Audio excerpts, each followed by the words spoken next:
Thank you and welcome, and let's hear it for Jeremey Burnside and the Friends of Portsmouth. I'd like to thank them for asking me to be involved today as the MC. And I was talking to Jeremey and I said, people are asking, what's this all about today?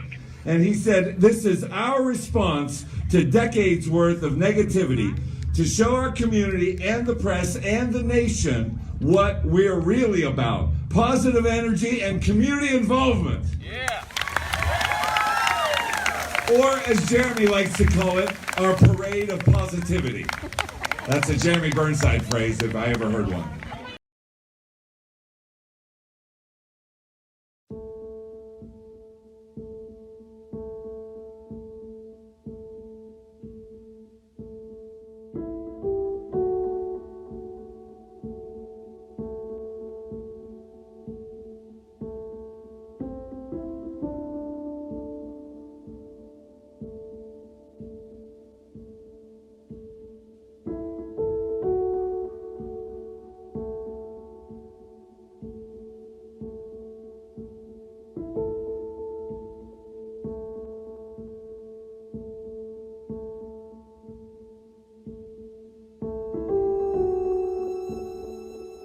Thanks for being here, man. Thank you.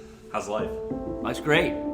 Plugging away, getting her done, coming up with crazy ideas, trying to find crazy people to help me follow through with them. Basically, the last 2 years, Friends of Portsmouth were the number one. Let's try to get people believing in the town again. Let's do that. Let's get people. Let's raise that level of hope that we can accomplish something.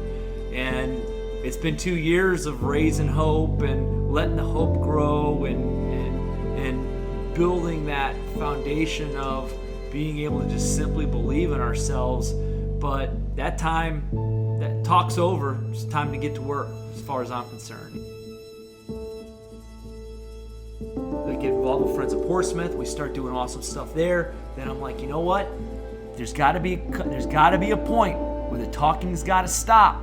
We got to start getting to work. Yeah. And I'm thinking to myself, I'm like, there's already a lot of people doing a lot of awesome stuff down here. Main Street Portsmouth's doing great stuff. Tim Wolf, a bunch of Cinnamon Wellington. All these people are down here, ready to revitalize this downtown. But there's 3 buildings down here that somebody's got to buy, somebody's got to take the risk, and somebody's got to jump in and spend a lot of money to revitalize them.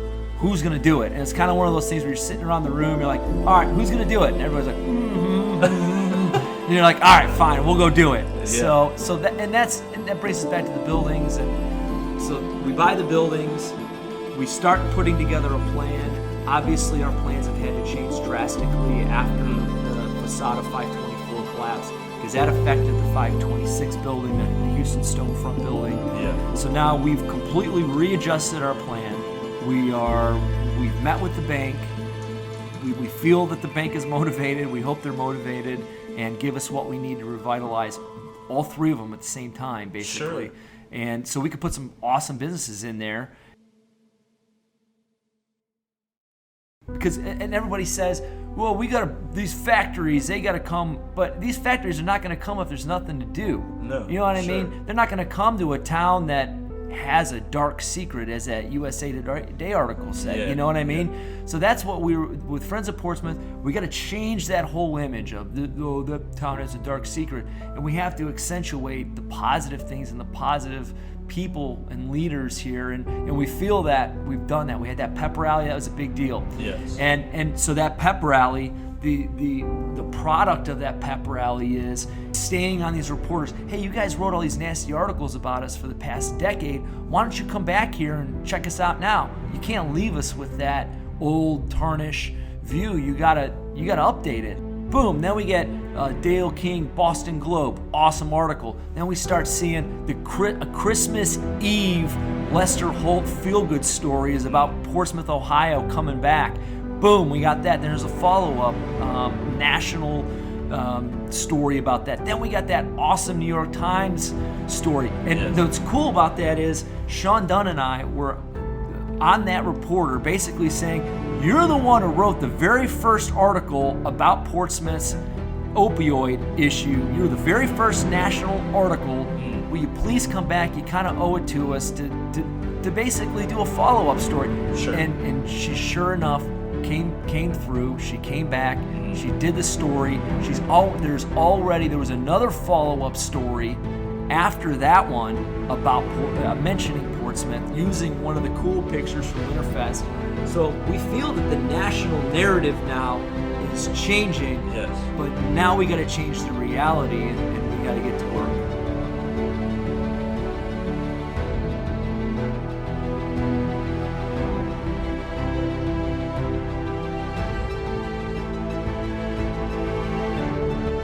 Yeah, it's pretty awesome, man. It's pretty amazing. But like I said before, dude, and one of the reasons why I wanted to come on this show is I wanted to say unequivocally, man, we've done the talking, we've built the hope, people are believing in Portsmouth again, but everybody now has to get to work. You know what I mean? We can keep talking, and that's fine and dandy to keep spirits up, but we all now have to get to work. We gotta roll up our sleeves. We have to start spending the money, and that's a big hurdle. We got to start spending the money. We got to start taking the financial risks, and we've got to literally rebuild the town. And that building, that 524 building that collapsed, when that baby gets built back up, and it's going to look better than it ever did, that's going to be.